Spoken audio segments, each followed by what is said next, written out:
Good evening and welcome into Trust the Process Live. Gentlemen, it is a tale of two seasons and a tale of two crews because, 3 out of 4 are having a decent Monday. I know JJ is from the attire. It looks like he's actually had a pretty good week himself, so we'll let him tell you about that a little later on in the show. As always, I'm your host here. we'll get to it. As always, I'm your host here, James Hyde, with my guys, Doc, Locke, Josh Safran. What's up, pal? Oh, well, no show last week. I'll take part of that blame. My laptop is fried. Currently using my mom's old laptop. Hey, it's still working, knock on wood.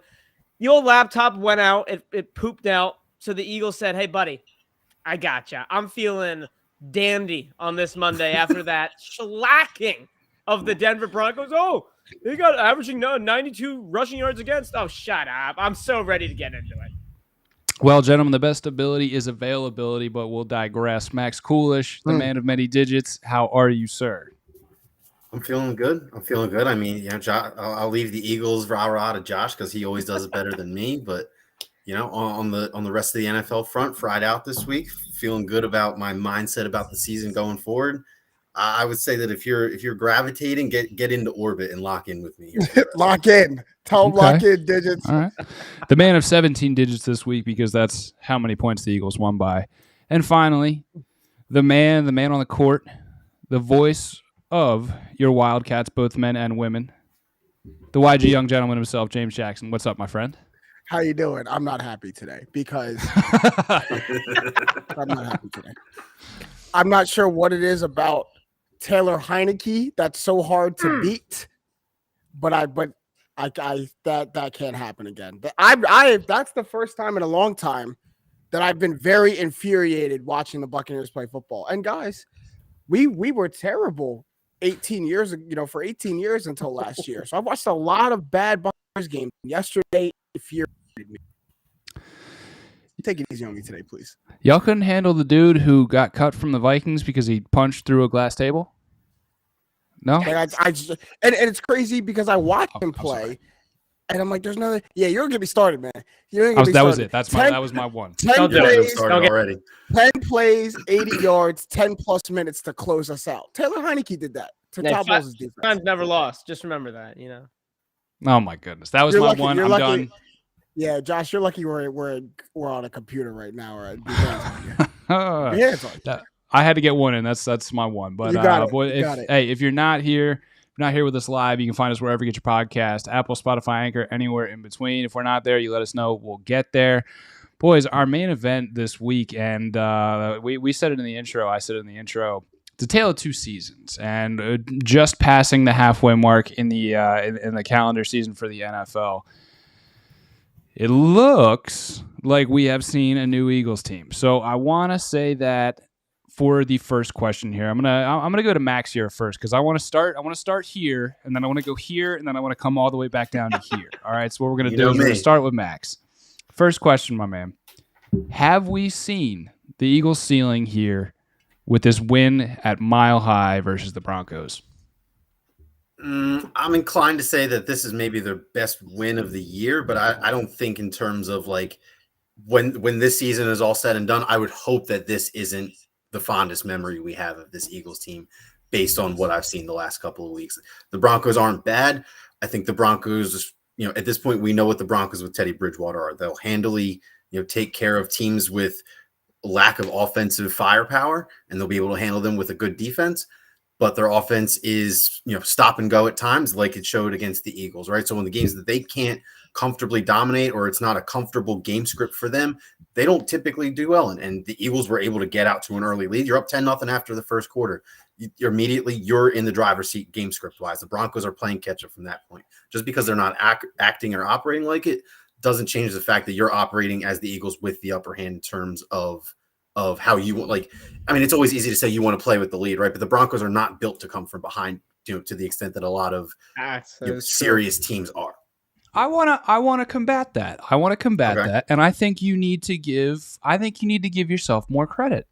No, I think this is a good win. I'm saying that I think based on the growth that I've seen, especially in Sirianni, he figured out how to run the ball. And guess what? The Eagles are the premier rushing team in the NFL in the last month of the season statistically by basically any measure available or imaginable, right? Check the numbers. So numbers don't lie. He's finally heard all of us, right? He's finally heard all of us. He's listened to the running, the calls for the run and continuing to run. And he's done that, right? I think that, let's be honest here. I'll pump the brakes a little bit. I don't know if they're going to be able to average 6.5 yards per carry on multiple rushers for another month. But with that being said, if you can average 4.5 yards per carry on 2 of those 3 rushers consistently throughout the rest of the year, you can hang with anybody. That includes the Cowboys when they're operating at their strongest. That includes any other, I believe we still have to play, the Packers, I believe, are maybe on the schedule. I have to look at the schedule this year. My point is that if you're able to run the ball to that level of success, sure, you can't reasonably expect to win every game, but as a team who's fighting the good fight, who's an underdog, we shouldn't have any expectations to be beating the Packers or the Cowboys. We're not on the same level of those teams top to bottom, but the team that can run the ball that dominantly and, when needed can make plays in the passing game like Jalen Hurts did beautifully for the first time this year. He really looked like a true pocket passer to the most extent I've seen at this point in his Eagles sample size. And I think a team that plays like that can hang with anybody, talent level disparity or not. With that being said, I think this formula can give you the avenue to be competitive and really give yourself a chance at meaningful games late in the season. Whether or not it's mathematically in your control or not is a different story.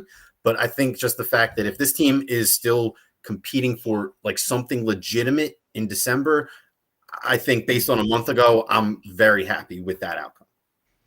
All right, Josh. So expound from there. Have we seen this ceiling? And I want to throw this one thing in there, and I want to see if this changes your mind, because I know you're the rah guy, but I want to see if I can give. I want to see if you can give us one more rah to make it rah.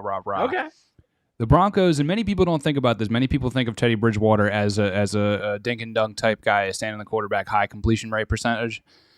But they're all the Broncos, head coached by a defensive-minded head coach in Vic Fangio, are not as conservative as many people think. Sure, they're a great running team, but they're also top 5 in the league in taking deep shots, which some people might surprise. So Josh, are you getting an extra? Am I getting an extra rah out of you? Are you rah-ing? I listen. I'd love to rah, but no, I'm not going to sit here and hype up. And I love noted Teddy Bridgewater fan Josh Safran. I'm not going to sit here and hype up Teddy Bridgewater like he's Justin Herbert or Patrick Mahomes of the last few weeks. Comparatively to the Eagles' schedule, Teddy Bridgewater is one of the weaker quarterbacks they've faced. You won't get that third rah right there, Banners. I got to be honest with you. But I don't think the ceiling has been set. I think the standard has been set. And I don't mean the standard of winning 30-13. I mean, you dominated the Broncos, and now I don't expect domination against the Saints next week, but I expect a higher standard from this team week in and week out, and I expect a lot of wins in the second half of the season. Through these first 10 weeks of the season, I wasn't sure what I was going to get with this team. It was like opening up a box of chocolates, but I didn't even know if I was going to get chocolate. Like, they could have just put anything in there because you never know what you're going to get next. You never know what you're going to get next. Now it's like, okay, I know at least I'm getting chocolate here, and how bad could that be? Now, the frustrating part is I don't understand where this was earlier. What we've seen these last 3 games, and listen, we didn't do a show after that Chargers game. I was very satisfied after that Chargers game. Frustrated, but I wasn't angry because I saw what I expected going into the season. Relying on the run and working from there, not doing anything that's out of this world. Then let's flip it over to the defense, right? And I want to get into Jalen Hurts later, and I'm sure we will. The defense in this game is what really, really, I loved it. I can't get over it because Davion Taylor. I mean, for everything that Darius Slay play and just it was an all-around good defensive performance, you're seeing this defense, I don't want to say identity because I don't think they're that good, but you're seeing them step up and you're seeing them figure out, okay, Alex Singleton, you might be getting the White Snake Nate Geary Award this year. So here comes Davion Taylor and TJ Edwards, next man up. And you're seeing the snap counts go up for these guys who can play better. I think this team's figuring out an identity, and I don't think that's the ceiling. I don't think that's the ceiling by any means, but I do think it raises the standard. And I'm still waiting for a bigger game against a bigger opponent. Maybe that's the Saints. Maybe that's a gutsy win against the Washington football team, but I don't think that's the ceiling yet. I think the ceiling is when Jalen Hurts starts airing the ball out and doing it with more success. I love Jalen Hurts' game. Don't get me wrong, but if we see a 250-yard game from him, that's when I'm saying the ceiling is met. So you said you're not expecting the same thing next week against the Saints, and I want to ask you why, because when I look at these two teams up and down, why would you not want to do the same thing? I would take the Broncos. I would take the Broncos as the better team than the Saints, especially with Trevor Siemian. Oh my gosh, yes, with Trevor Siemian at the helm and Alvin Kamara out with an injury. Well, is it confirmed? Well, he's going to be back this week. I'm pretty sure. Saints are also reeling though. Saints are also reeling. All right, I'll say this about the Saints. I'll say this about the Saints real quick here. If there's any player I'm terrified of in the entire NFL as an Eagles fan, it's Alvin Kamara. I hate playing against that guy more than anyone. He just eats the linebackers for breakfast. Sean Payton is a petty, petty guy, and him and the Eagles they do not mesh well together. And JJ, that's the other personal point between Eagles and Saints. This the Saints really are still butthurt over that Super Bowl. For some reason, it's personal. For some reason, for the Saints, it absolutely is. They are a petty team. You talk about team culture. You guys want to talk about absolutely has the petty culture. Okay, all right. If there's going to be any rivalry between the Saints here, I think I have the rivalry with the Saints. Oh no, excuse me. I'm in their division. Your division. You're already in. You're not fighting for a spot at the table. It's like a sneaky rivalry. I'm setting the table. It's like this. Like fans of these teams know there's like a little bit of a rivalry there, but if you're neutral, you would have no idea. Yeah, if you're detached from it, you wouldn't know. And the simplest point is, I actually do think the Saints defense, not by a wide margin, but I think the Saints defense is better than the Broncos defense, who were playing without two of their linebackers yesterday, I believe. So I disagree with game that. one without Von Miller. I disagree with that a lot. That's in a nutshell. That's I don't expect Von Miller does mean a lot, but let me get into the question. Let me answer it. Yeah, please tell us about this ceiling. Yeah, sadly, I don't want you guys to get your hopes too high after beating the Panthers and the Broncos and, I guess a moral victory against the Chargers for whatever that's worth in the NFL. But I don't want you to get your ceiling too high. And Josh, you say you expect a lot of wins in the second half of the season. That's exactly what winning a trap game. That's exactly what winning a trap game can do. The Broncos come off a very emotionally charged win against the Cowboys. The Eagles are better than the Broncos. The Eagles are what? The Eagles are better than the Broncos. I don't think you can definitively say the Eagles are better than the Broncos. I will say this: it was very impressive to watch the Eagles go in and operate against that defense, who was top 10 against the run, top 10 against the pass, going into that game. I actually did kind of forget about that's game one without Von Miller. That probably adds a little bit of context to this, but not too much. Not too much. You guys played a very impressive game. Like I said off camera, I wasn't even expecting you guys to look like this going into Denver. But why I think that the ceiling is met is because like what we've watched for the Eagles offense is something that the city and the fans have been clamoring for. And I think we watched it operate at its best, though. We watched it operate better than we've ever seen it before and probably at its best. I don't think we'll see another game where the Eagles get two separate 80-yard rushers who average 6 yards a carry. I don't know if we'll see another outburst like Devonta Smith had his best game as a pro. And it's probably going to be I take the hard to say, but it might be his best game of the season. He had a very good game. Ended up with 2 touchdowns in that game. And birthday model. Birthday model hit big this weekend. Hey man, that's what it is. But we're watching things happen in the Eagles offense at the best rate that they could happen. Watch the defense play almost at the best rate that it could. Big play Slay showed up, and that's exactly what you brought him here for. So the Eagles going into the season, we were all the way back to the beginning that we expected them to be. And Max, I'm pretty sure you were on board with me with this, with expectations going into the season that this was a maybe 6, 7, 8 win football team. And if you continue at this ceiling, you end up at a 6, 7, 8 win football team, which, hey, as we see progression going through the season, which is 1, could make the playoffs, and 2, could end up seeing that progression and that growth from week 1 to week 17. That is what Eagles fans wanted to see, with playoffs maybe coming as the cherry on top at the end of it. But to say that this is the standard and to say that you expect this average of play week in and week out, I think is again, setting yourself up for a little bit of failure. But to say that this is how our offense and how our team can operate this year at its best, I don't think is an over exaggeration. And I don't think that's a bad thing to say that was the ceiling. So I want to break this down, and I want to say that I agree. And I think this is the ceiling for the defensive side of the ball. Yeah, I don't think this is the ceiling for the offensive side of the ball because like Josh said, until we see a 178 yards out of Jalen Hurts, that's not a breakthrough week. Still had a 66.6 QBR. That's tough to read. Yeah. But like that can be better. Only 178 yards through the air. Still throw a pick. I mean, you got away with a Vic Fangio defense with only one pick. I don't think this is the ceiling for the offensive side of the ball. On the defensive side of the ball, I do think this is the ceiling mainly because of the personnel, but also because of, I mean, again, I said this last week, as much as we want to get on Gannon, and trust me, I've gotten on Gannon, he's still a first-year coordinator. He's still going to learn.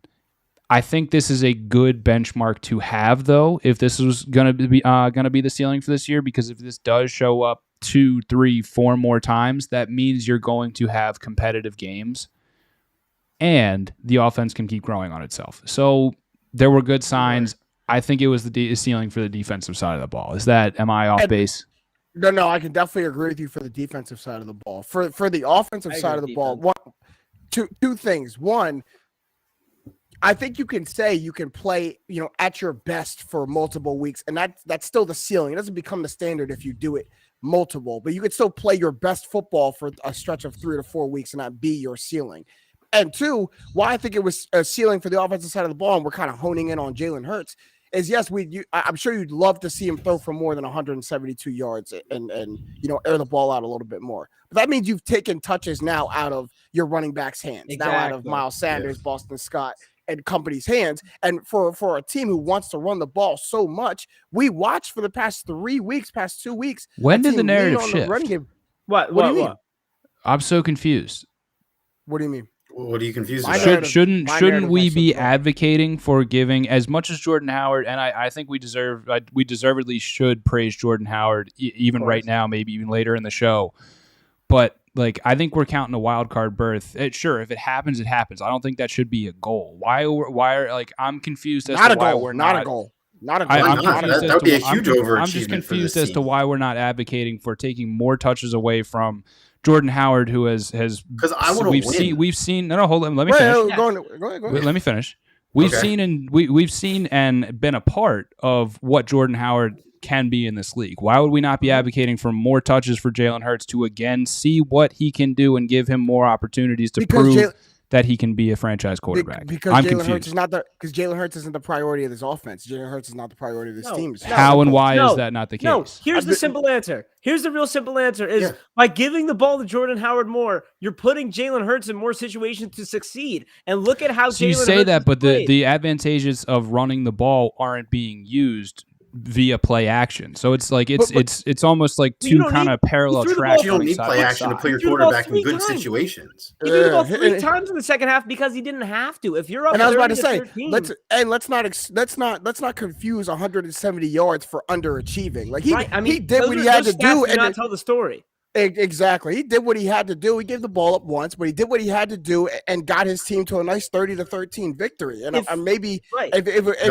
to throw if he needed to throw the ball more in the second half, he could have and he would have. But I don't think this can be a Venn diagram though. Like the way the first half of the season played out, I don't think this can be a Venn diagram where the happy middle area is winning, because the things that you have to do to win is taking away from development of the most important position in professional sports and figuring out whether or not you need to devote one of those 3 first-round picks to a quarterback. Right. So, the things you need to do to win, to be the best rushing team in the NFL over the past month, is taking away from important things that you need to figure out during this season.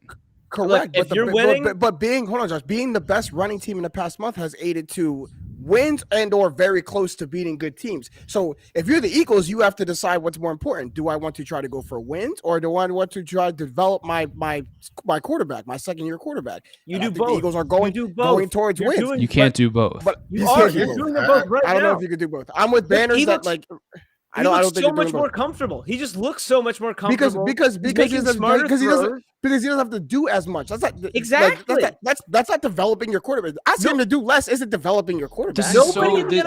But you're not even going to use Jordan Howard when you get Miles Sanders back. So like, why is this I'm just? But you're really going to use the running game. The running game isn't for Jordan Howard. It's for the team. You're going to use the running game. Maybe not Jordan Howard specifically. But it's been evidence that they do not when they use Miles Sanders in conjunction with this current offense. I'm just so confused as this narrative. Hold on. I got to chime in. Do we really think in any way, shape, or form that Jalen Hurts' ceiling is Patrick Mahomes or that caliber of quarterback play? Like, no, I don't see how that could ever. I'm not sure where you got that. I thought you were saying yes to that. I was like, no. Okay, Mahomes is like a little bit of an exaggeration. My point is that I don't ever see Hurts as being the guy who's going to throw it 35 to 40 times and put your team on his back through his arm. Right? You don't tell me you're okay with a quarterback averaging below 180 yards. Yes. If you win, Jimmy G did it for a season, got to a Super Bowl, and the team is winning.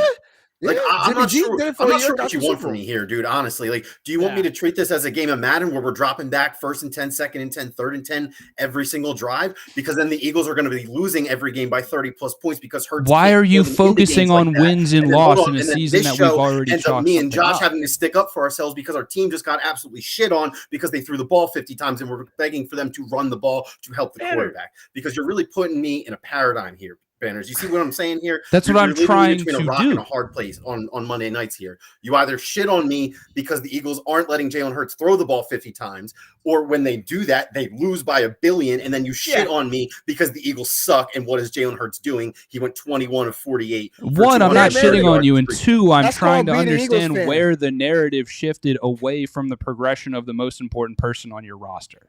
So the choosing organization is Nick Sirianni, because a coach is always going to unless it's a super talent, a coach is going to outlast a quarterback at least once, right? And we've all agreed on this show multiple times that Sirianni is outlasting Jalen Hurts in pretty much any which way you slice it. Agreed. So for me personally, the thing I care about the most is team success, because I want this head coach to be successful. I want this coach to be successful more than I want this quarterback to be successful, because my team has 3 first-round picks next year, and I can filter that through for another quarterback. I need my coach to be successful. How is that? They can beat good teams and they can shit on bad teams like they're supposed to, and that's how you build a culture of success for the future.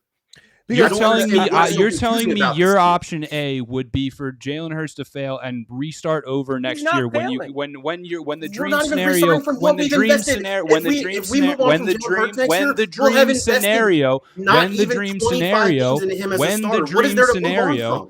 the dream scenario could be you actually take the rest of this 17-game season, focus and make sure this kid actually throws for over 200 yards and can do it at a competent level, and then fill out the rest of the roster with those 3 picks instead of starting over in a so-called like QB factory. Like how does team success now take over from development when you're not even in a playoff position through week 10?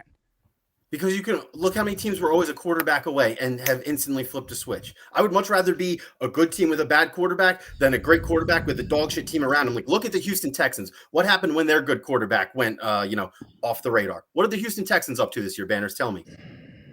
That was not where I was going with that at all. But that's the point that I'm turning this into now, is that if I'm choosing the quarterback development or everything else getting better, I'll take everything else getting better when you have that much assets. And the NFL is such a year-to-year league. Who's to say that if the Eagles' defense and wide receivers doesn't get exponentially better? Who's to say Aaron Rodgers isn't like, holy shit, the Eagles could actually be a really good team with this Sirianni guy? It's not going to happen. But you put yourself in that kind of situation. No, it's not going to happen because the rest of the roster, because of so many weeks we've exhausted the dead horse of this rest of the roster is not enticing enough to lure anybody here. Culture, you can figure out the quarterback later. And look, it's a year-to-year league. It's a year-to-year league, dude. I don't know what you want me to say. You can figure out the quarterback later? That is mind-boggling. Who are you taking number 1 overall QB this year? There's no franchise-changing QB coming out of college this year. There is none.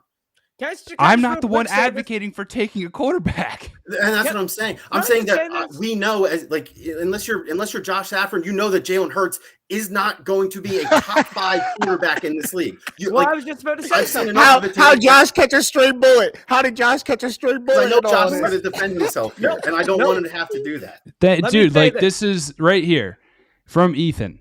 This is my point. Don't listen to Ethan. He's a stats nerd. He doesn't do eye tests. Sure. Just goalposts keep on. That's personal. We're taking too long. That's why I'm skipping. I know. Super quick about Jalen Hurts. I'm not going to say anything crazy. I think we have to stop looking at Jalen Hurts like he's going to turn into the next best thing. And I think it's possible that he can just be an extremely dynamic game manager. And if you get wins doing that, then I would be sign me up for that. I think that's what he is. I think he's a dynamic game manager who can use his legs. And I love that. As Switzerland in this argument, I truly am Switzerland in this argument. As Switzerland in this argument. Yeah, you've been very chill. Hey, it's been great. I'm not here to say whether you're right or wrong, Banners. I'm here to say that the Eagles have chosen the team over Jalen Hurts. That Jalen Hurts was never and will never be the priority for this team and for this front offense. Winning and figuring out how we can do that is. So if winning comes at the expense of developing Jalen Hurts, so what? What's the last team that prioritized their 52nd overall pick over everything else? I'll wait. I'm not talking about the draft position. I'm talking about the position. The position, which is the most important and highest paid in professional sports. That gave him the keys to the franchise. I'll wait. It doesn't happen. It's not Dude, Russell Wilson was a third-round pick. What do you want from me? Okay, yeah, Russell Wilson. The one example in the last 30 years. And they haven't even prioritized helping him. You asked me for a situation where somebody drafted below the first round was prioritized, and I gave you a Hall of Famer who was done it a round later. But that's not a tip. You can't expect that situation to happen. Right? No, I'm not. I'm showing you the freaking benchmark of how to do it. That's fine. And you say, no, we're going to focus on winning, which is... I literally just said that. I don't get Whatever, man. The second question here, boys. Who deserves the most credit for the Eagles turnaround? James Jackson. Say it again. Who deserves the most credit for the Eagles turnaround? Oh, man. It's tough because when I really look at like this Eagles turnaround these last 3 months, I really have to kind of, see what the Eagles weren't doing before and what has aided them to these victories and these close losses in this last month. And it's really hard to not look at just simplifying the game plan, getting back to a solid running game, getting back to an aggressive defense. And I can't believe I'm about to say this, but it might be good old Nicky No Words who deserves a little bit of a tip of a cap. You might have to give it to a head coach. When a team mid-season turns it around like that, starts playing better football, starts beating better teams, playing good against teams, there's a buy-in for that. And hey, Nick Sirianni, got to give him credit for one thing and one thing only. He's been able to turn around some bad narratives on him. Like I didn't think he'd recover from this in a press conference. I didn't think he'd recover from the flower in the press conference. And he's got his players saying roots on 3, 1, 2, 3 roots. It's a little bit of you guys tried to beat this into my head a couple weeks ago. It's like a little bit of a rally. And I was like, you guys are crazy. There's no way grown men are going to rally around something like that. And holy hell, grown men are rallying around something like that for at least in the interim. So I got to give Nick Sirianni a little bit of credit for having this team. He's dealt with some injuries to his top running back and then went and had the best rushing game of the year for his team. So that's coaching. You have to point to that. I'm going to give that to him. Max, who gets the credit? I mean, for me, it's Sirianni. Also, I'll give a special shout to the offensive line because they've really picked their play up. I know it doesn't always show on passing downs. I think Hurts has a little bit of happy feet at times, but I did mention this earlier. I think he did a much better job this game than basically any game that I can really remember of actually staying in the pocket and trying to be a more I don't want to say pure passer because that's not his game, but he was a little less antsy in general, I would say, this game, which is definitely a really good sign. I think that's a huge credit to the offensive line. Obviously, getting Lane Johnson back and him staying in the lineup always seems to be a huge key for the Eagles. And then lastly, the running backs, I do want to say that I don't think anybody expected this level of production out of Boston Scott and or Jordan Howard. I certainly didn't. I think that obviously they've been aided by having a really good offensive line in front of them. But if you've been watching the games, you've been seeing them run hard, make good moves. Jordan Howard was going through people yesterday. That was not an offensive line game for Jordan Howard. That was a Jordan Howard game for Jordan Howard. So I would say that it's been a lot of individual performance, mostly on offense and defense. It does feel weird to say this, but DJ Edwards, man, all right, maybe not yet, but give me by the end of the year, low caliber linebacker one. Not yet. By the end of the year, it'll be there. How many different years in a row do we have to say I wasn't expecting this level of production from Boston Scott before you just start expecting the level? I mean, usually it's just a game or two. I mean, it hasn't really ever. Usually been against the Giants. Usually it's the Giants. The one Giants game a year. Whenever the Eagles play the Giants in the black uniforms at home, that's been the Boston Scott game. That's Boston Scott's game. Right. Josh, who gets the credit? Banners, first, I just want you to take a nice deep breath. I've been watching your face here since the argument. I want to make sure everything's all right there. That's what this show is built upon. Sports argument. So, Josh, you should have been here with OG TTP days with ET calling everybody all these sorts of names, man. It'd be crazy. It's a lot different when it's virtual, You can't. It's hard to finish it, but it's true. It doesn't hit the same.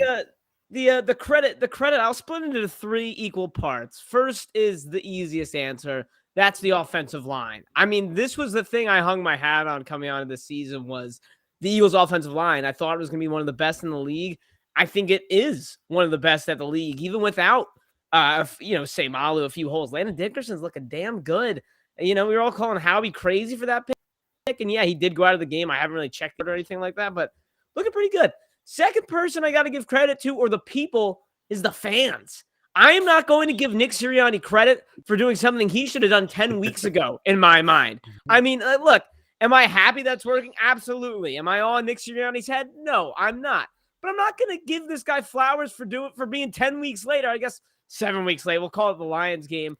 Better late than never, man. Better late than never. I agree. That's why I'm not on his head. Better late than never. But when they hire Nick Sirianni, this is what I expected the game plan based on what I saw from the Colts. So listen, congrats. You did exactly what the fans begged you for 6 freaking weeks to do. Then you finally listened. And what do you know? Third person I'm giving credit to is the schedule makers. I mean, let's look at the opponents they started the season with, and let's look at the opponents they've been playing well against, and in my opinion, will play well against for the rest of the season. So Nick Sirianni gets no credit. I'm not dishing out. Devonta Smith deserves some credit, but I think it's more of a result of everything else here. So Nick Sirianni, no flowers for me. No roots. No flowers. No flowers. I see what you did there. Got to be Jeff Stoutland, the offensive line coach and the run game coordinator. It's as evidenced. The offensive line still be picked up his play, and as we've exhausted ad nauseum at this point, Eagles are the best run game team, rushing team over the past month. So that's big old Stoutland, who is widely regarded across the league as one of the best at what he does. So that's a huge not addition. They managed to keep him around on this coaching staff, and that is it's a boon for the Eagles right there. Someone's special at what they do when they outlast multiple regimes of styles and thought processes and philosophies. Exactly. Stamp down. Question number 3 in our main event. Can we talk about it? Playoffs? You know what? Playoffs? We damn sure can, because you know why? Out of the last 7 games, you got 5 against the Redskins. God damn it, $1 in the jar. Leave that out. $1 in the jar. 5 total against the football team, the Giants, and the Jets. The other 2 games, I mean, you can figure out one is with the Cowboys, and then obviously the Saints is the one that rounds out the 7. God, what a life. Look, I'm absolutely not going to predict 5-2 because the NFL is not that easy. That's not how it works. With that being said, if the Eagles can handle their business at least 3 of those 5 games, that could mean a potential meaningful, at least for us. I don't know if we'll be able to catch up with the Cowboys by then, but that could mean a legitimately meaningful game for the Eagles week 18. I almost said 17. So and there is no runaway in the NFC. If you can, so I'll say this: if I'm willing to project a meaningful week 18 game, I think by virtue of the question, I would need to be by association talking about the P word. I think regardless of what happens, the Eagles are definitely on pace for an overachieving year. I had them at 6-7. 8 feels possible, and it feels like a huge step. It really does. That feels like that difference between like 6-10 with the old schedule and 7-9. Like 7-9, you were frisky. 6-10, you were probably just like not that good. And you played some other bad teams. You know what I mean? But a 7-9 team is always the team the next year. Like, I'll watch out for, like, the 49ers were a predominant pesky 7-9 team with all their injuries, right? Like, I'll watch out for the Niners last year. They went 7-9 with 35 guys on IR. Like, watch out for them. And I don't know. So I think like that's the breaking point. Like 7-10 is kind of like you're maybe still bad team territory, but that jump to 8-9, like I guess it's the mental thing of getting out of the double digits in the loss column. That just always seems to signify, a competitive year at least. And I think that would certainly be regardless of postseason appearance or not, an 8-win regular season for this Eagles team is absolutely, by all means of my imagination, a successful season. Yeah. JJ, Josh? Yeah, I can't wait to continue to call teams frisky, by the way. That was beautiful. I'm taking that one. It's a good word for it.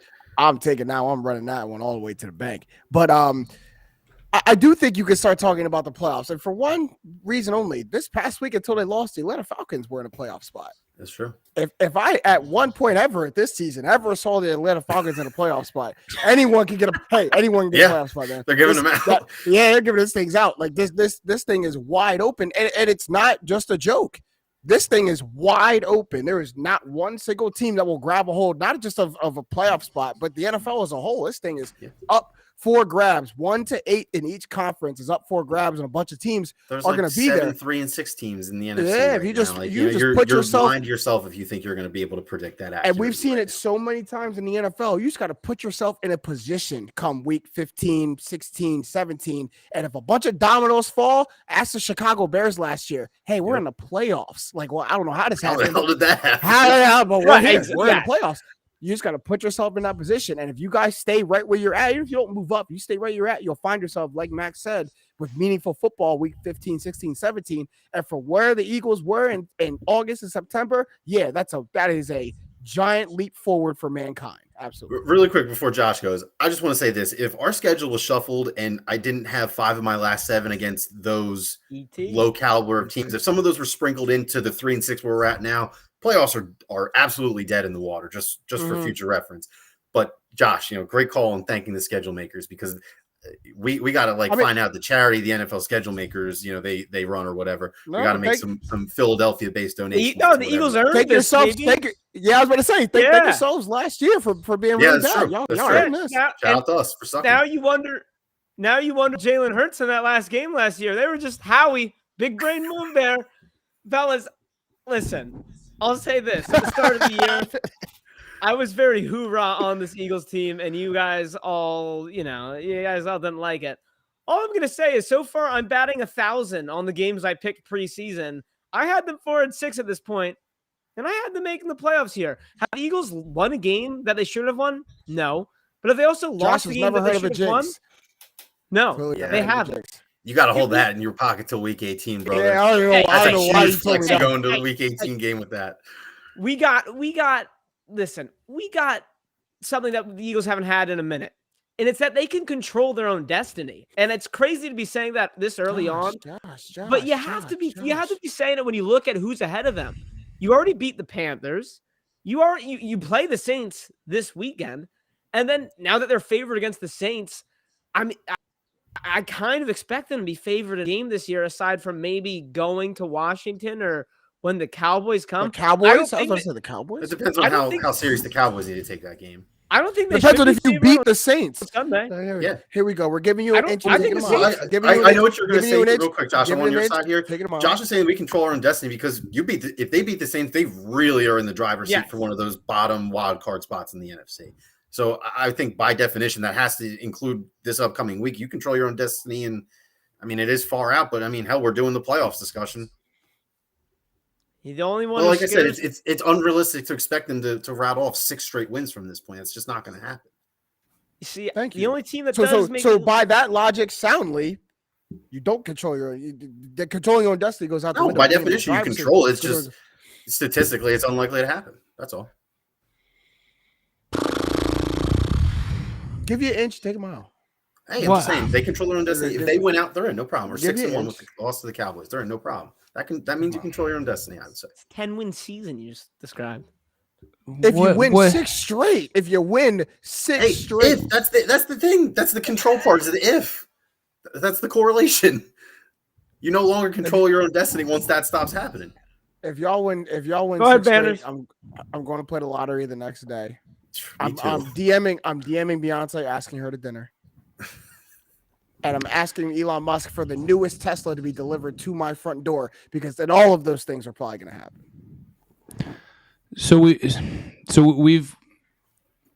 There's a dichotomy here. Can we talk about them? Yes. Good word. Should we? Probably That's not. the question. Mm. I'm a visual learner. I just go with and that's fair. I like. Can we talk about them? Yes. Should we? Absolutely not. Why not? Let's have some fun. What? Huh? Let's have some fun. This is fun. So this you're is telling fun. me Putting yourself in this toxic cycle of getting too high and having to come crashing down. It's fun for y'all. You're telling me a 9-win team, not a 9-win year, is fun, and sticking yourself smack dab in the middle of the first round. Oh, you got 2 other is picks. Going to be fun. I was about to say they have 2 other picks to fall back on. It's the only thing that I'm like, you can try to go for something because the Dolphins are going to give you one. The Dolphins are going to give you a top 5 to top 10. Banners, if you want the ultimate galaxy brain spin zone, I almost want a middling pick in the first round because that's a better trade chip than having 3 picks in the top 12 and having to part with 2 of them. It makes it a lot easier to go highest pick, which is probably going to be the Dolphins, the middling pick. Oh, yeah. And then you keep going in the middle. Oh, yeah. That's why I said, hey, if you want it. Whatever mental hellhole you're in, you got to free yourself from that, man. I'm just saying. Free yourself from that one. I'll spin anything positively. I'm feeling it tonight. You are feeling all sorts of dangerous today, man. The mental gymnastics you just put me through to not be able to come up with a response as to how a lower pick would be better than the third top 10 pick. Simone Biles level of mental gymnastics. Right? It doesn't make sense, but I don't have the fortitude to come up with a response to it. Yeah. I mean, hey, if for whatever reason there's a move to be made where that involves all 3 of the Eagles' first round picks, better to give a team 5, 9, and 16 than it is to give them 5, 8, and 10. I don't know. That's just some insight. Sure. It'll make it sting a little less, but if you're getting like a marquee player, I don't care. I don't care. I'm so confused. I don't. I don't know. Minor upside. This just, I don't know. It just feels like a broken record that everybody's just so used to that like change is now scary. So I don't know. I don't think there's anything to be gained by an 8 seed. I could be wrong. Probably not. Those Giants teams were never a high seed in the playoffs. So, I guess you have that argument, but I don't know, guys. I think we should take that broken record and be not beneficial for them to end up in a pick like that. But I think sometimes we forget about like just how much it sucks to watch a bad team. Like, sorry, give me the difference in 4 draft spots if it means 2 or 3 extra wins on the year. Just because from sanity. Let them get one of the wild card spots. Let them come to Tampa Bay for the first game of the playoffs. Bring it. And we'll send them home and all will be right with the world. Like, isn't that what I think we should take this broken record and I think we should like shadow box it and put it on the wall as like a memory of the eras of like the bygone eras. And it's like the Temptations vinyl now. It's just on the wall. Right. Like put it up on the wall and be guarantee that things go to plan. That's all. Like obviously it's not ideal to be middling for an extended period of time, but on the other hand, it sure as hell beats being the Lions, who haven't won a division in 30 years and haven't won a playoff game in almost that same period of time. You know what I mean? Like, it's all about perspective. Like, yes, is the rebuild going perfect? No. So, I don't know. Would it be something if Jalen Hurts played a playoff game? Would it be something if Jalen Hurts played a playoff game before Carson Wentz also? Oh, man. Something for you. That would help his development. There you go. Digits, you're in a mental pickle right now because you were prepared to watch a bad football team who's playing a little bit well. So you're the Rock house money, baby. I'm house money to the maximum right now. Pickle. Okay. I think the Temptations metaphor is very accurate. Last question in the main event here, and this is something we all have some ire towards. And it's the Ben Simmons situation, gentlemen. Is there a new untouchable on this Sixers roster? And I would have argued that this guy should have been untouchable for a long time now. But I have been combated on that argument by many, many sources. So let me ask you this, and we're going to come to Josh here first. Would you not make a Ben Simmons trade if it involved Tyrese Maxey? In other words, is Maxey now untouchable to you? Look. Let me preface it by saying this: if there's always a right price, you know what I mean. Like, if Tyrese Maxey could get Damian Lillard or something like that, then no, Simple. He's not untouchable. Bye. Simple. Yeah, bye. But unless it's a tier like that, yeah, he is untouchable. And I'm not even gonna say anything hot takey. Like, I just look at the numbers, look at the game, use your eyes. He's a killer. I really think Tyrese Maxey is going to turn into a killer in this league with some more development and with some more experience. He's just an absolutely fearless player. And yeah, I do think he's an untouchable. I think we're talking a perennial all-star here. And you know what? A quick moment of recognition. Mike Muscala making in the bubble is the only reason we have Tyrese Maxey because of the pick swap with the Oklahoma City Thunder. Let's all take a moment and give Mike Muscala. Mike Muscala had a bad Moose. I did not like him. Clap it up for Moose. Clap it up for Go ahead, Moose. We don't have Maxey if it's not for Moose. So I just wanted to get that out there. But yeah, I mean, this guy, he's the real deal. I don't think there's any doubts anymore about that. Unless we get a little too trigger happy sometimes in Philly. This isn't one of those, is it? It's the Eddie Murphy meme. JJ, don't act like you. JJ, you live here. You live here. You like the Sixers. Who gets too trigger happy? Max, is Maxey now an untouchable? I mean, let's be honest here. Josh put it right. Like, there's a price for everybody, right? And right now, though, the kid he's a golden asset. He is a top tier asset in NBA terms. He's 20 years old. He's a starting point guard who's shown development offensively and defensively in his first season plus in the league. And quite honestly, a lot of teams would love Tyrese Maxey on their team, especially teams that are even more competitive than the Sixers. Like the Bucks would love someone like Tyrese Maxey on their team right now. They're struggling. The Suns would love someone like Tyrese Maxey on their team right now. Maybe for the second unit, your starting unit is maybe a little bit much. The Lakers. I mean, the Lakers aren't top tier. The Clippers would absolutely love him. The Blazers, they're not that good. I'm not going to go through every team. My point is that when you have a guy progressing at this level, not every 20-year-old is able to get minutes like this, right? And even fewer percentage of the ones that are able to get minutes like this develop and produce in the way that he has.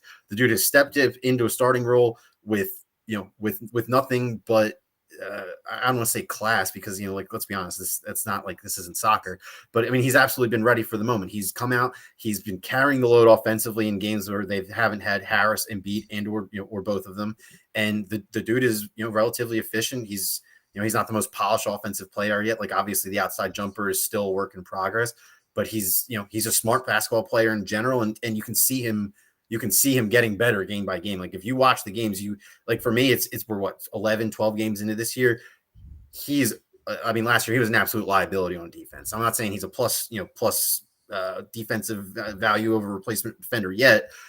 He's certainly on his way to not being a free 30 points for whoever he's trying to guard on the night. And I think even that is a huge, huge development for a guy who is literally not even legally allowed to drink alcohol in the United States. So I think the fact that he is so young and is developing at such a fast rate makes him an extremely valuable asset that any team would truly love to have. But he's not at the true tier where he's truly untouchable because he's that good of a player. JJ. Simple answer is no. He's not untouchable by any stretch of the imagination. And I think Digits, all this stuff, Tyrese Maxey's a great player. And all the things that you just named, Digits, are 100% true. And all exactly the reasons why he is not untouchable. That all marks his trade value. And simple as that. Ethan coming at you, Max. Simple as all right, I deserve that for calling him a nerd earlier. Simple as this. Is Damian Lillard better than Tyrese Maxey? Of course. That's a yes. Is Jaylen Brown better than Tyrese Maxey? That's a yes. Yeah. Bradley Beal better than Tyrese Maxey? Yeah. These are all names that have been linked to the Sixers. And I'm still leaving out some more that I would even still probably call better than Tyrese Maxey right now. Buddy Hield, one of the best shooters in the NBA, could come and help the Sixers probably on a night-to-night basis. Better, they wouldn't do the deal. But better than Tyrese Maxey. And if I'm sitting on a dead asset in Ben Simmons, a guy who's not going to give me anything, and a guy with a whole lot of potential, because that's what we're talking about with Tyrese Maxey right now, not set status like the other guys I've just named. Potential. No. Potential, not like set status like the other guys. If I have those two things, why would I not? Well, go ahead. What? No, I just mean like you're not wrong with the potential, but like I feel like that was more of a case last year. Like now you're seeing like 30 plus points in a couple games in a row here. Like right. When the big scores are out, yeah. I'm seeing those guys. I just mean like, but I'm seeing those guys produce all these points when their big scores are in. They are the big scores on their team. Tyrese Maxey pours this in when space frees up and usage frees up because the big players are out. But once those all come back in, once those all come in, are we going to see 30 points from Tyrese Maxey? No, you won't. But when everybody's there, we still see that from Damian Lillard and Jaylen Brown and Bradley Beal. We still see that from these players. And we're still talking about a second-year, 20-year-old. And from what I believe, Sixers are still in win-now mode, correct? The window is not closed. 100%.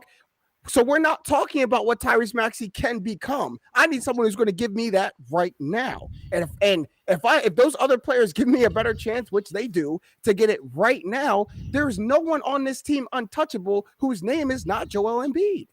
Everyone whose name is not Joel Embiid can get moved in a package. And it don't even got to be the perfect package. No. If I can get an all-star back to my team, everyone not named Joel Embiid can go. I disagree. I think he is the second untouchable on this roster outside of Joel Embiid.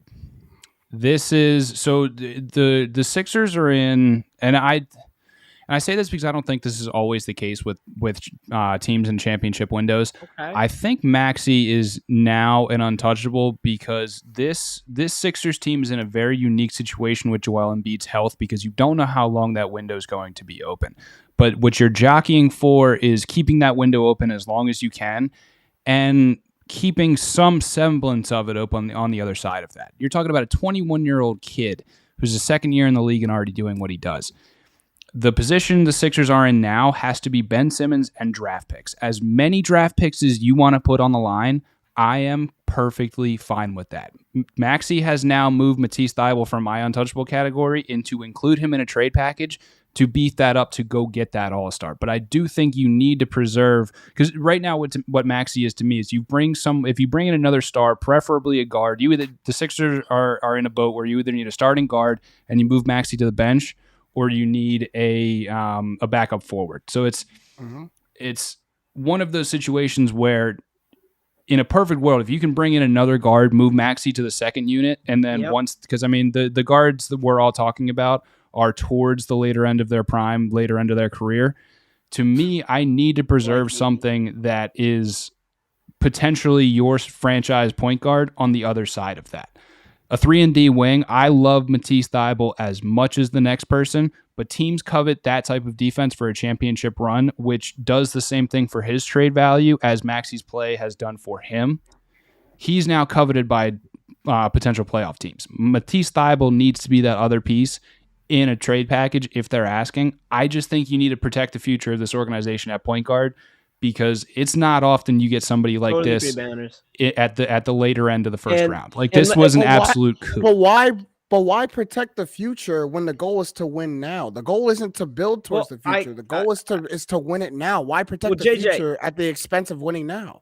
I totally hear what you're saying. And I don't want Maxey to be gone. And if they trade him for Beal and you know what I mean? Like I probably won't be losing my mind over it. But the way I'm looking at it is, like you said, Banners, it's Simmons and picks, right? You can still get a really good player for Simmons and picks. Maybe it's not the player we thought a year ago. You can still get a really good player with Simmons and picks. And let's not lose sight of how valuable Maxey is coming off the bench in a playoff game right now. Happy medium.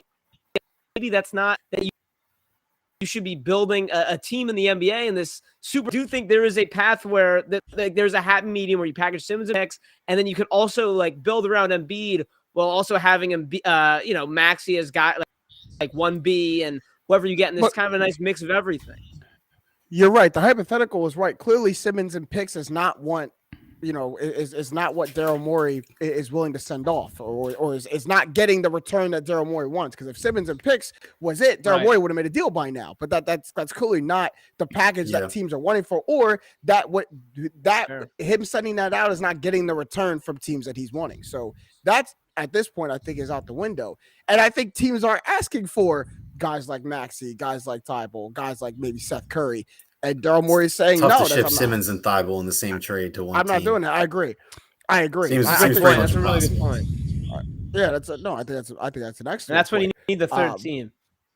Right. And exactly. And I think that's probably where it's gone, is trying to get maybe a third or fourth team involved in this thing to try to circumvent the issue. But in terms of Tyrese Maxey, like I think he's like, I see everything you guys see. I really do.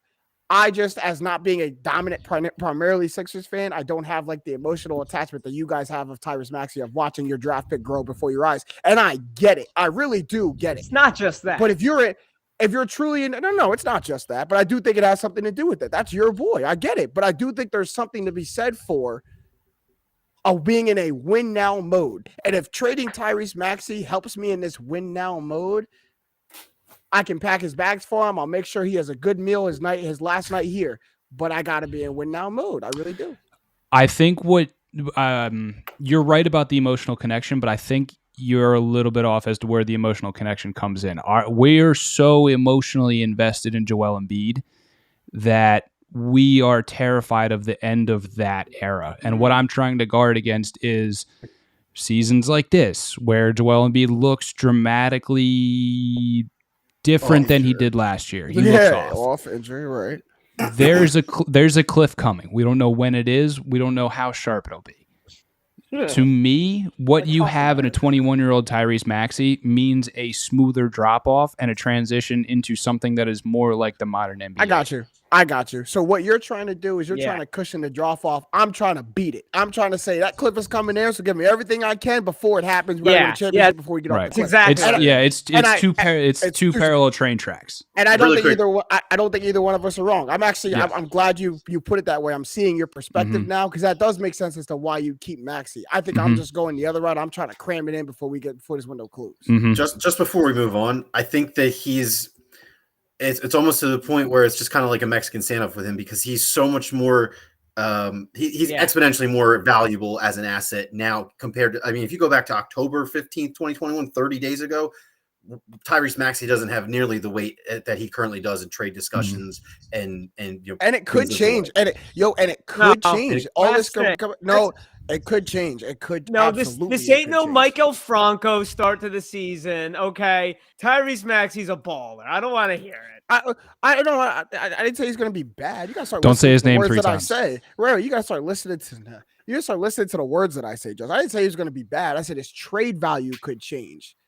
Like in a month, teams might not look at Tyrese Maxey as the next big prospect in the NBA. It's fickle like that. He's a 20-year-old second-year player. Like, it's fickle like that. He's the next big thing. No, I'm not. He's that. Oh boy, Tyrese Maxey. I guarantee you, there's many. I'm guarantee you, there's many fans of the Portland Trailblazers who watch basketball night in and night out like us, who probably don't know Tyrese Maxey past his name. Guarantee you. Yeah. Let him sleep. They don't know ball. That's fine. Portland. Let him sleep. Boys, it's time for our favorite segment of the show. Ooh, this is where we make our money, boys. Winners and losers. We're going to go around, as we always do, go around in a circle. We're going to give our losers first. Josh, you are immediately to my left, or right, I guess, when looking at the screen. So you're going to go first. Week 10 NFL losers. I'm hoping JJ does it to himself, because I won't shut up do it. But this week happened before Sunday. This big trust that sucked. I really don't even know what to say about that. As far as this wonky stretch of NFL, I think the weirdest game out of any. To put up 10. It's not like you won a classic field goal and Tua and /or Brissett really had an out of body experience. Like, you just looked for a team that I was ready to vault into real contention. Yeah, Ravens, my loser. Max, Week 10 NFL loser. Oh man, it literally just flew out of my head. Who was I going to say? Oh my god. Go to JJ first. Oh my god, I'm blanking. I don't want. I literally just had it in my head. I don't want to go. No, you don't want to go? You abstaining? I won't abstain. Statement? I'll be a fair sport. I'll be a fair sport. Who's your loser? Ladies and gentlemen of the jury, Oh, okay. Oh man. No, let me not make this any more painful than ever. We're the losers of the NFL, and it's really hard to put it into words how annoyed I am at that game yesterday. Like, it truly is. And Josh, it doesn't make it any better that you got this little. You can't. It's like an involuntary little smirk you got on your face. Like, you really can't. I noticed it. I'm not gonna lie. I noticed it. Literally was just like the right side. He like it was the most Joker-esque smile I've ever seen on my life. Literally couldn't wait for it. You literally could not wait for it. And that's probably why. You know what? That's why the Buccaneers are the biggest loser of the NFL. Because their number one fan in the Northeastern corridor has to stand here and get rocks pelted at them, because not only did we lose that game, we lost to someone in your division. Why are you standing? Sit down. Extra mad. I'm hot. I gotta take the sweatshirt off. I'm hot. I'm bothered, and the name Taylor Heineke will keep me up at night, and that's just should absolutely never happen. And I get that last year we dropped 2 games in the middle of the season, just like we did this year. But that was to the Rams and to the Chiefs, right? They're 2 contenders, not the freaking Saints and the Washington football team. Not those 2 games. Not Trevor Siemian and Taylor Heineke. Oh,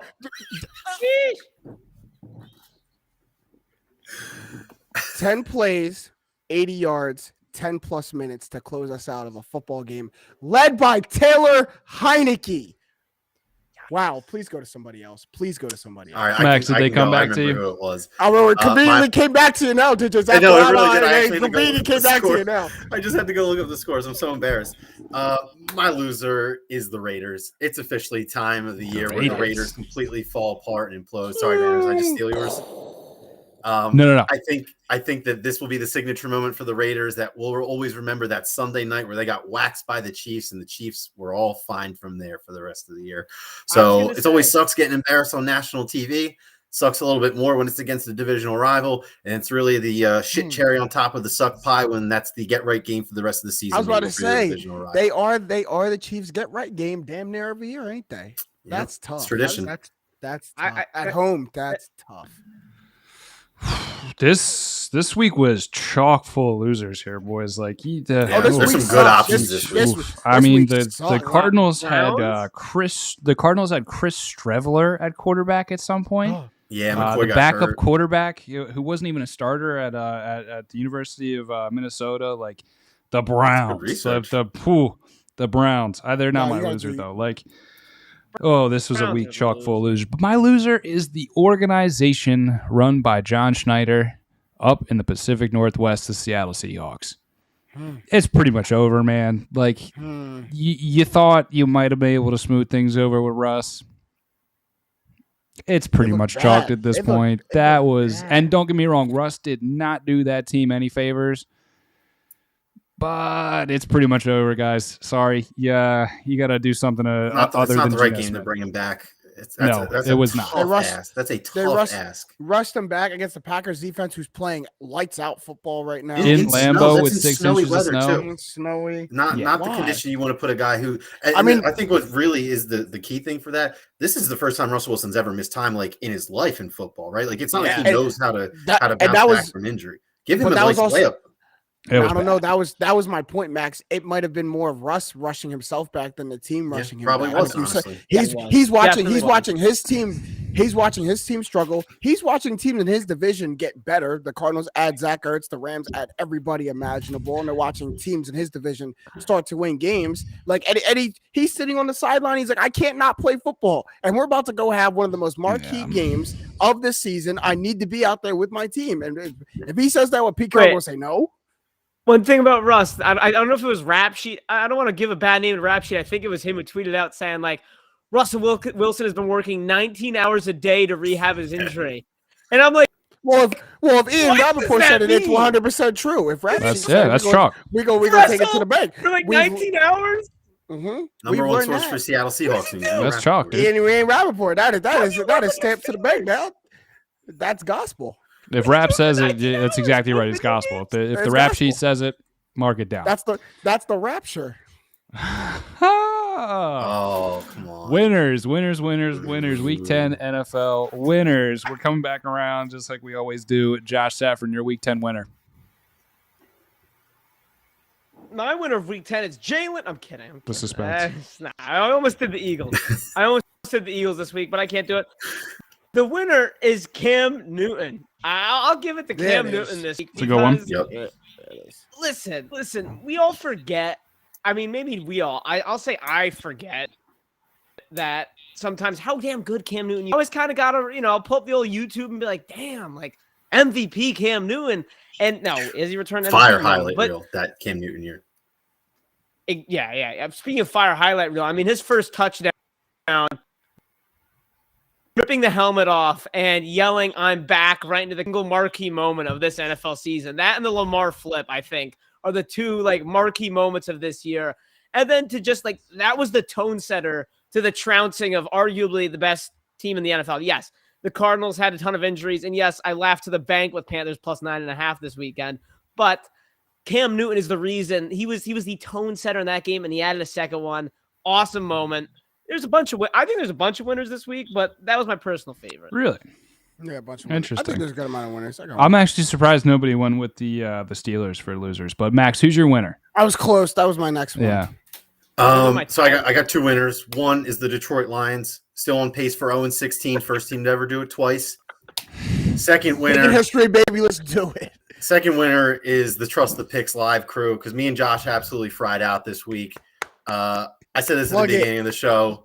I'm 2015 on the board every week from here on out. One last quick plug. Follow me on Twitter at Maxadelphia. 60% average in NBA the last 2 weeks. Starting to tweet out my card every night. Got a bunch of stuff out there tonight. I'm sure I've cursed it all by talking about it publicly. Nah. What do we got to? Give me a follow. Let's win some money. They don't call you digits for nothing, man. Digits look at all sorts of forms, man. Go ahead and get that. JJ, your Week 10 NFL winner. I'm gonna go with the New England Patriots because I feel like people don't want to sing. Bill, was that yours, Banners? Oh yeah. People don't want to killing Banners this week. I know, we're killing them. People like are reluctant to sing Bill Belichick's praises. So if they're reluctant to, I'm going to give it to him. My man has been. You talk about locked in on the defensive end for everything that we don't have on the offensive end. We will lock in on the defensive end, killing teams. They absolutely embarrassed the Browns. Bill Belichick put Baker Mayfield and company into an absolute blender this past weekend and really showed them the ropes with 3 straight, 4 of the last 5. Like, they're playing good. And I think they're the biggest winners because they watched a bunch of teams go into the little Coliseum, the little whirling dervish that is the bottom, the high picks of the first round, and fight over Trey Lance, Zach Wilson, Justin Fields. And they sat back there with popcorn in hand and said, we'll take the flubby kid out of Alabama who can't really run. Because the last time we took the flubby kid who couldn't really run, we won a bunch of Super Bowls with that guy. So yeah, we don't want a big playmaking quarterback that we feel the need to have to design a scheme around. Give me the big mold. Yeah, give me the big ball of Play-Doh that we can just mold into whatever we want and allow our system to work. And by God, did they do it again? Mac Jones looks like by far the best rookie quarterback of this draft class, and it's not because of Mac Jones. It's because Bill Belichick and Josh McDaniels are like, finally, we got another one. Finally, we got another really one. Impressive throws this game. I would say that was definitely his best game. The touchdown throw to Kendrick Bourne at the end of the first half. I mean, that's the obvious one. It was senile. Like, and that's all I needed to see. Like, they got their flubby quarterback again. The one Hunter Henry touchdown too. I saw a clip on Twitter where from all 22, he just absolutely freezes the safety for about a second and a half, and Hunter Henry's just wide open. And Mac Jones is built different. Damian Harris's touchdown run at the end of the second half, he gets stood at about the 5-yard line. Who's the first person to go hit him to push him into the end zone? It's his quarterback, Mac Jones. He's just built a little bit different, man. The Patriots got one. Go ahead. Oh man, the AFC West, you had a shot.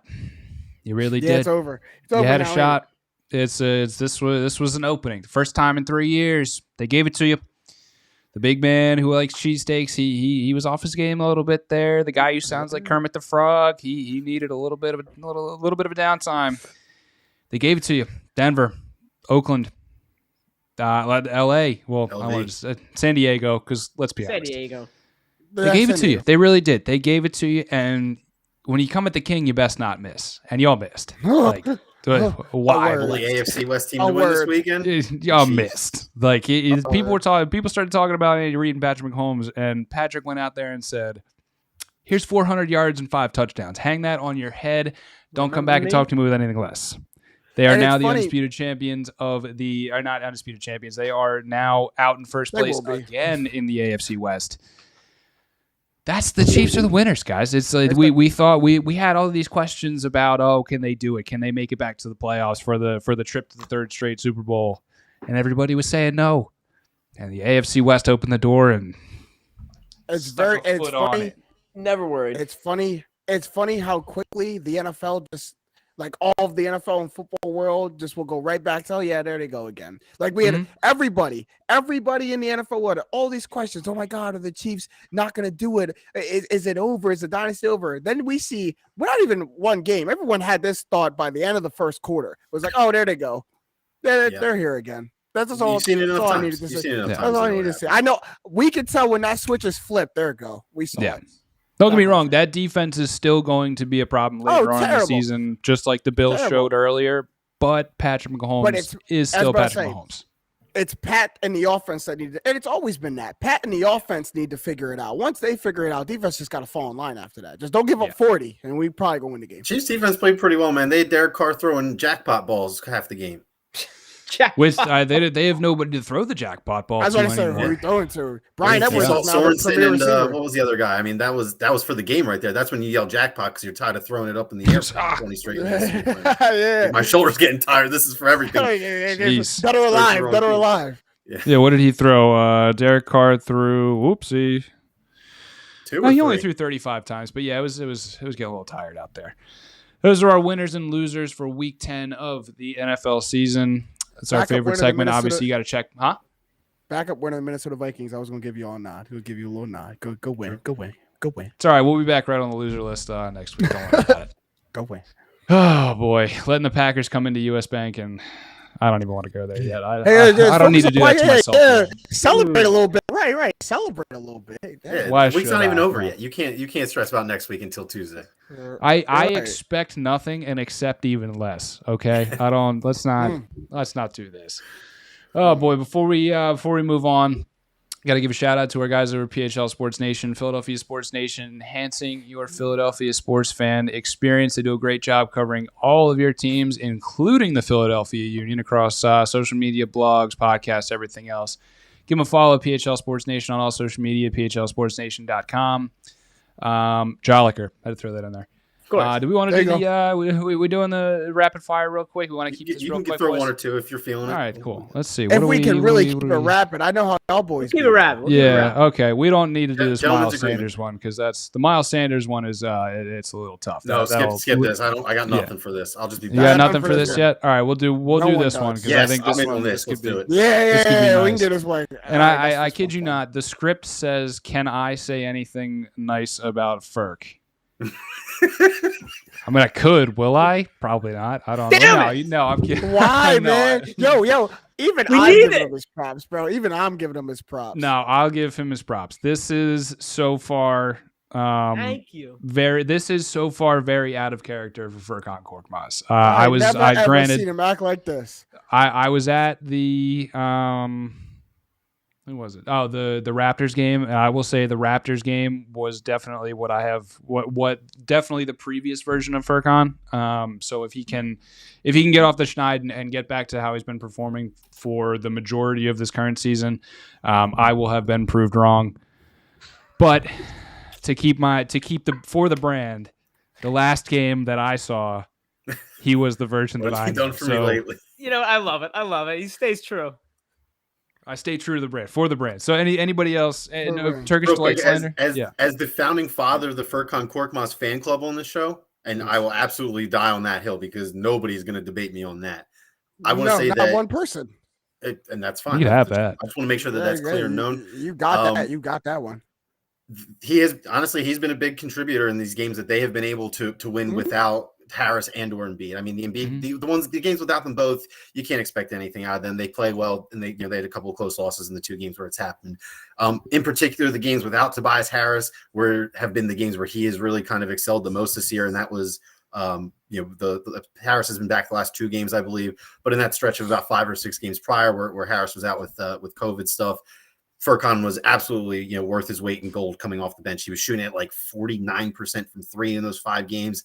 He was handling the ball well, which is, when Furkan Korkmaz is driving the ball and getting around one person, that's when he's feeling himself. And we were seeing that. So it's been nice to see once again the Sixers, they find a way. They did it last year when various guys went out. This year, you lose your perimeter all-star defender and Simmons and the starting point guard, and everything gets reshuffled and redone. And the bench guys, they came up and they've performed. It's always been the issue with the bench with the Sixers. Why can we not get consistent bench production? I mean, this year in most of our games, bench has been half starters, and those guys have produced. And it's always a little bit different when you're at 30 minutes compared to 22. But hey, man, the confidence is the most important thing. Ultimately, if this continues throughout the season, we still got a long way to go. The Sixers are a good deep team, and I know that's not always an advantage come playoff time.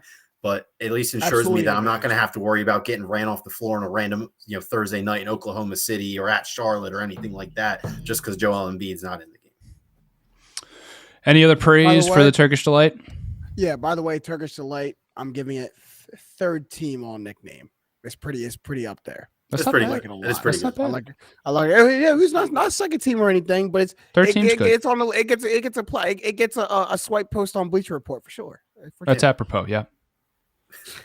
Oh, that's it. We're praising the nickname. That was the praise. I already gave him my little. Praise. All right. I thought there was. The fact that I'm praising Furkan at all is my praise. Okay, I thought the nickname was a lead into higher praise, but I guess we're gonna.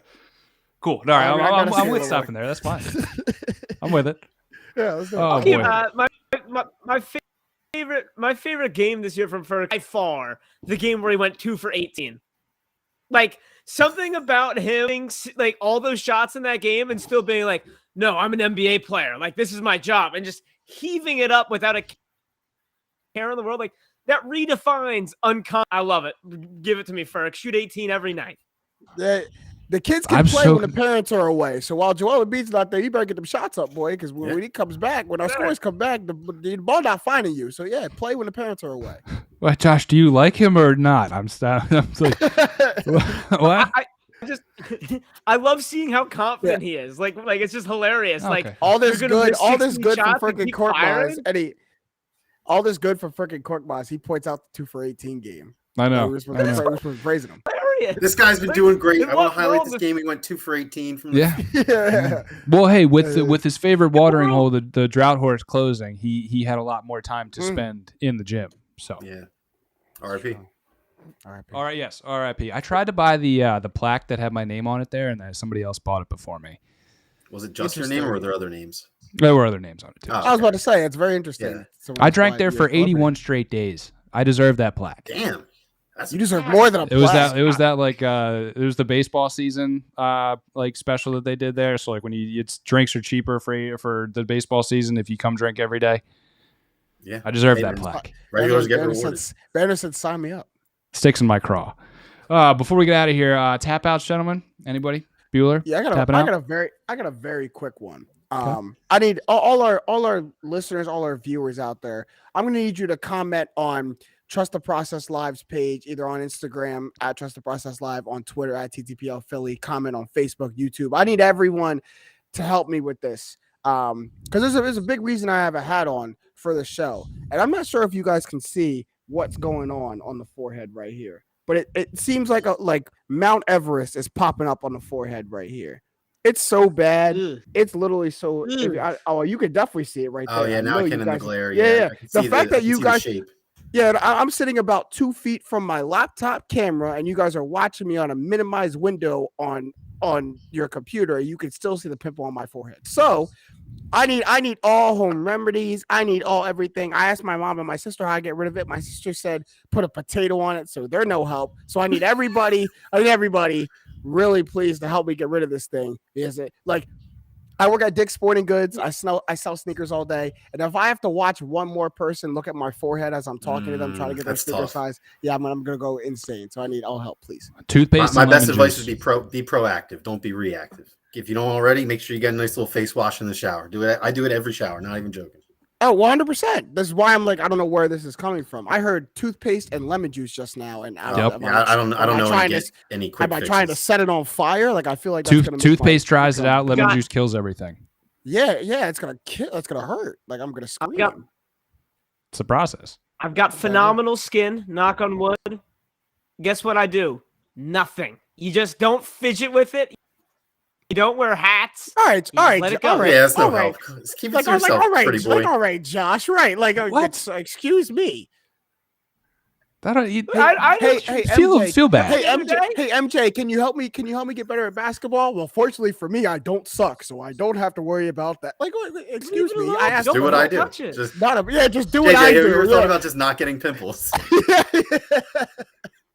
Just don't. Anybody else tap out, Josh, Max?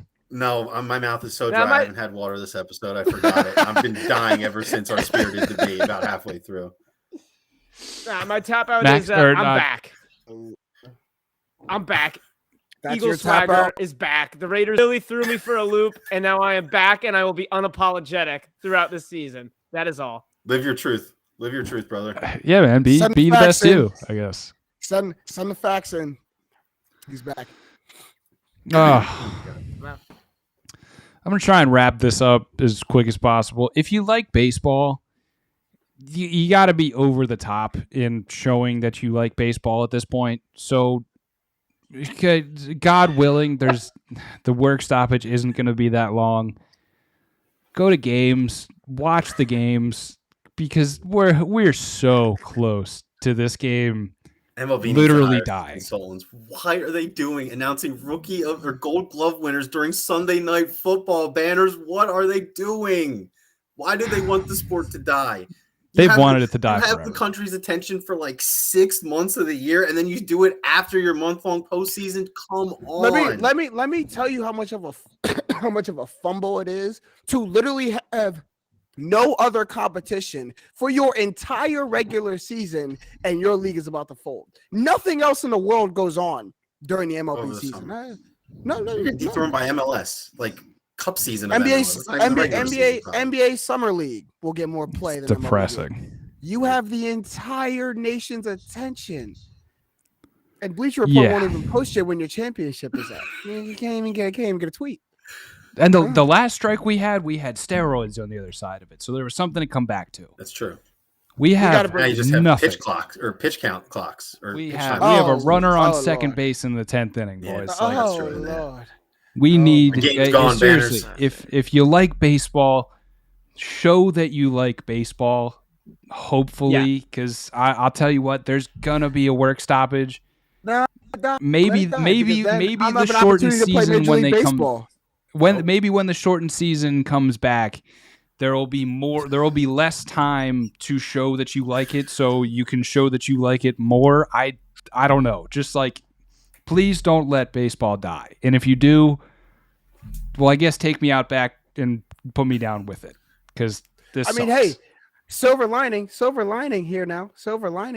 Let's all go warm up the arms. We might have an opportunity to play Major League Baseball, boys. There might be a work session. There might be some open tryouts happening. I go Vince Papali out there and get me a starting spot in second base. I'll do it. The Philadelphians. I'll do it. The Philadelphians. Let Joe Girardi get up on a press conference and say, "What come one, come all." It's an open tryout. I'm there. 2 years, junior varsity. I'm there. I'm in the best shape of my life. I'm in the best shape of my life. Best shape of my life. I'm with it. Oh, Jesus. Your lack of hope and enthusiasm in that tap out hold more than your words, honestly. That's the state of the union there. I feel like half of me's dying, but I don't know. That just might be because I don't sleep enough, but it also might be because baseball is fucking dying. Yeah. Oh, that's going to be it here for us on Trust the Process Live. What an episode. As always, we're brought to you. This is an all-timer. As always, we're brought to you by Mighty Philly, where something's always new. And everything's always Philly. I'm not saying it tonight. Baseball is dead. Ironically, you said way more words when you said that. I know, I did.